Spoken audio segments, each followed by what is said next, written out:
Are you coming to Japan and wanting to connect to the internet right away? Looking for a way to connect multiple devices like your phone, your tablet, gaming device, and your laptop all at the same time? Maybe you're not sure of your options or the entire rental process. Well, don't worry because I'm going to break everything down for you in this video. So in this video, I'm going to help you decide if renting a pocket Wi-Fi is for you. I'll go through the rental process. I'll give you some tips on using the pocket Wi-Fi and answer some frequently asked questions. I will then recommend some providers depending on your needs and then go through the connection process. And finally, I will go through some common troubleshooting steps in case you're having difficulties using your pocket Wi-Fi. With all that being said, let's get going. So quick definition, what is a pocket Wi-Fi router? Simply put, it is a portable device that lets you connect to the internet while on the go, usually in a foreign country. So if you're traveling and need the internet at all times, then a pocket Wi-Fi is the way to go. So the good thing about a pocket Wi-Fi is that it allows multiple devices to connect to the internet at the same time and still get decent internet speeds. So if you're traveling as a family or group, then everyone can connect to the internet, which is pretty convenient. You do, however, need to be aware that the Wi-Fi signal might be only 10 to 15 meters. So if mum has the pocket Wi-Fi and she wanders off down the street and you're 20 meters apart, you might not get internet. So if your group needs to split up any time during your trip, then it might be better to get 2 or more pocket Wi-Fis so you can stay connected. Also, with the pocket Wi-Fi, you do not get a phone number, so you cannot make calls to like landlines or mobiles in Japan.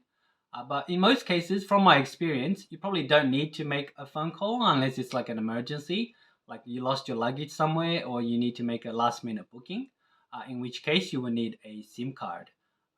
The other option is, however, you can do what I do is just get an app like Skype and buy a $5 credit and make cheap calls that way. So the rental process is quite simple and basically the same across all providers. Most of the time you will fill in an online application form and then pay or check out with your credit card. The other option is to call the provider, but you need to call an international number, so most people might not want to do that. Although most providers have English support, you will usually only call them if you're having issues with the service or if you lost the pocket Wi-Fi or something. So online application is the recommended method. So for the online application form, you will first select the pickup and return date. This is usually the day you arrive and return from Japan. So the device is charged per day per device. And usually the pickup day counts as day 1. So whether you pick it up at 10 a.m. or 10 p.m., it counts as day 1. So next you will select the data plan. So whether you want unlimited or a certain gigabyte per day, it usually ranges between 500 to 800 yen per day per device. So next is the pickup method, and there are 2 methods you can select. One is the airport counter pickup and the other is the mail delivery. If you select the airport counter pickup, do be aware that the location will be different depending on the airport, the terminal and the provider. And these counters are not open 24 hours, so make sure your flight arrives well within the opening times, just in case of delays. If you select the mail delivery option, then some providers will charge you a fee, but I think the ones I'd recommend offer free delivery. You might select this option if your flight arrives outside of the airport counter opening hours. Also, when delivering to a hotel, especially if you're not there yet, make sure the booking name is same as the accommodation booking name. Otherwise, the hotel might not accept the package. So next is the return method, and there are usually 2 methods. One is to return it at the airport counter. Make sure you pop it into the box at the airport counter like you're returning a DVD. Make sure you do this before you enter customs, otherwise you'll get a huge fine. The second method is to return using a mail service. So if you select this option, the provider will give you like a return envelope with the return address already written on it. And you just pop in everything inside and then put it in the red postal box. They're located all throughout Japan, even at convenience stores. Next are your additional options, like adding insurance. This one is going to be up to you, just like with car and travel insurance, if you want a peace of mind. But do note that the pocket Wi-Fi can be quite expensive if you do lose it. You can also add extra batteries or adapters, but honestly, if you need this option, it's probably cheaper just to buy it from like an electronics store in Japan once you arrive, like Big Camera or Yodobashi. So for the payment method, it's usually going to be credit card.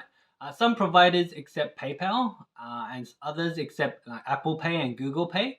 But if you use the credit card from your country, it's probably going to be fine. So once you complete the form and make the payment, you should receive a confirmation email with the reservation code or like a QR code, which you need to bring with you to Japan because you need to show it at the pickup counter in order to exchange it for your pocket Wi-Fi. If you chose the delivery to an address option, then your package should arrive at your accommodation prior to your arrival, usually the day before. So there are three major networks in Japan: au, KDDI, SoftBank, and Docomo. Now some people say that au and Docomo has better coverage than SoftBank. And I've used SoftBank before and I would somewhat agree. So mobile network has improved over the years, especially with the introduction of 5G. So I would say if you're going to the more rural areas or the mountains for skiing or hiking, then Docomo and au probably has better coverage.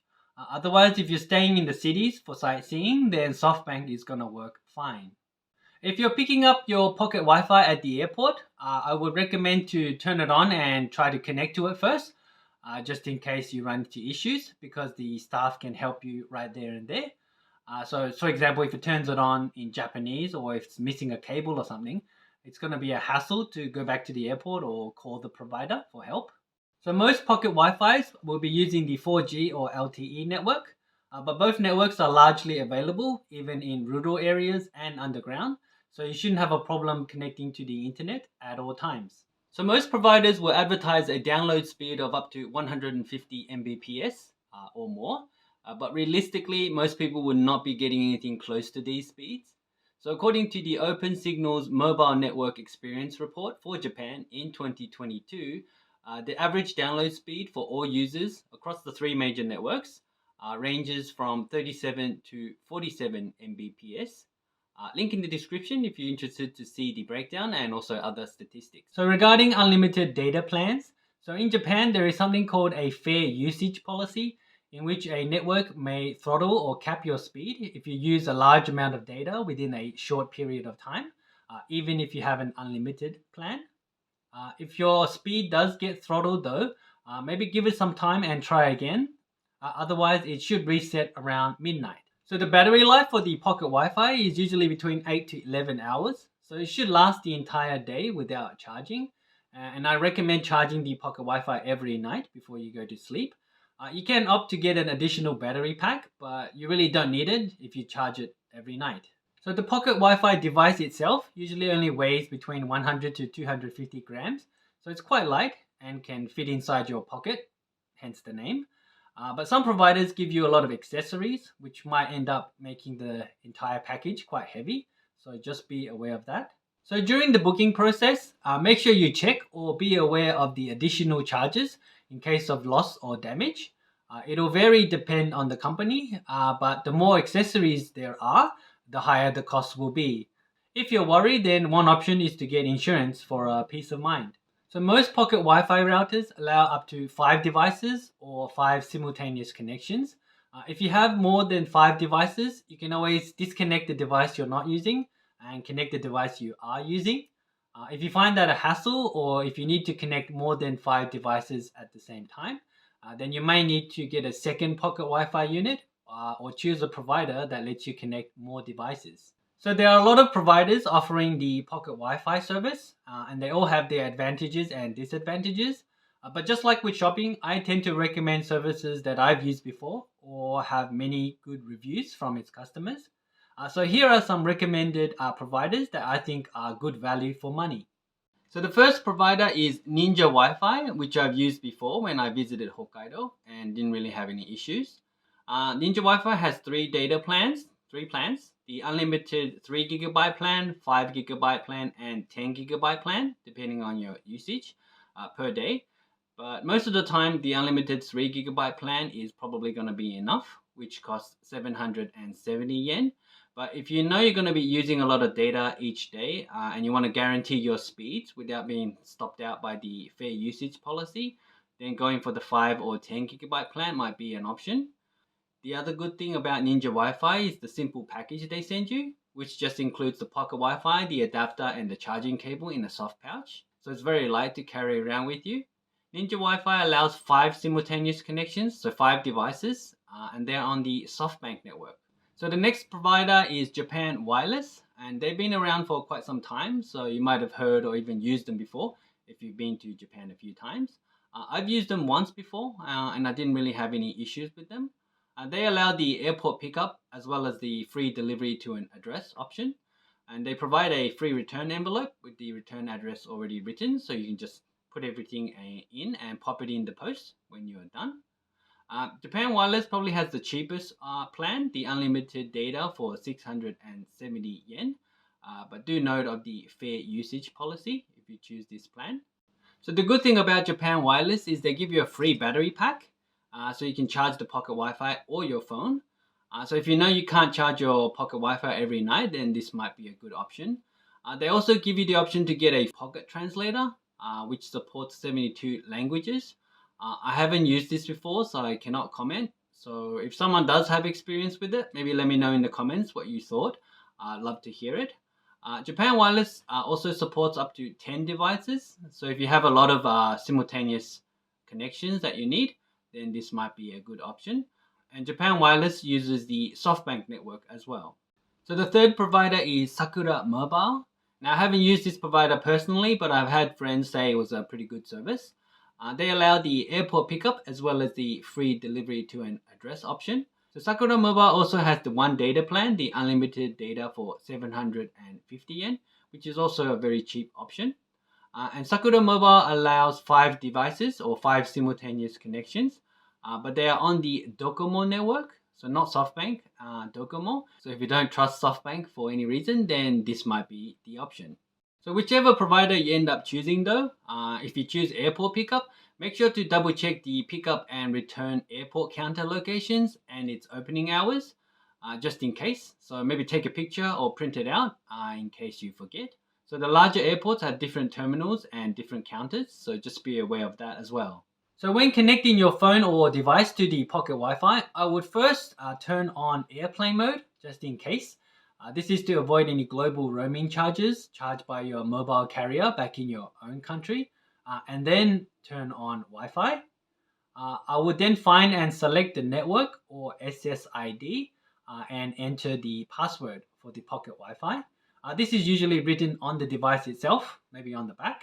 Once you've successfully connected, you should see the Wi-Fi icon on your phone or device. If you're having trouble connecting or getting internet, maybe try the following. Just to note that these are just basic troubleshooting steps and are not device specific. So number 1, I would try to turn off the Wi-Fi on the phone or device.